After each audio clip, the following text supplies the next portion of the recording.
जय जगन्नाथ सांग मैंने आपण मैंने केमिति अच्छी आशा करुँचे आपण मैंने समस्ते भलरे थे। चलतु आ गोटे मिनी ब्लॉग को आपण मानक स्वागत। यहाँ हूँ संडे मिनी ब्लॉग। आपण मैंने फुल वीडियो को वाच करूँ। जदि भल लगे लाइक कमेंट शेयर करूँ।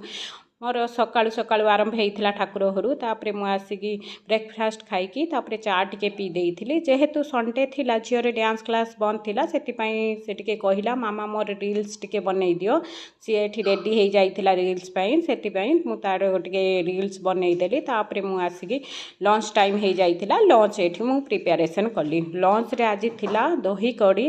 क्या दही कड़ी राइस सहित खाइबा पई भल लागे मते कमेंट करिवे। देखंतु दही कड़ी आमर टेस्टी वाला एठी रेडी हो गला। केते सुंदर लुक्स आसी देखंतु बहुत टेस्टी थिला। मु एठी बिना प्याज रसुन रे कली। आपण चाहिले रसुन भी पकई पारिबे। तापरे मु एठी जन्ही पोड़ा आ बैगण पोड़ा कर देइथिली। आ रसुन कंचा लंका एमिति बैगण भितर देकी पोड़ीकी कले भर्ता बहुत टेस्टी लागे। मोर एठी लंच थाली एठी रेडी हो जाइथिला। देखंतु केते सुंदर पाग गुटे होइथिला बहुत सुंदर। मु एठी पाग करि नथिली खाइला बेले करिकी खाइली।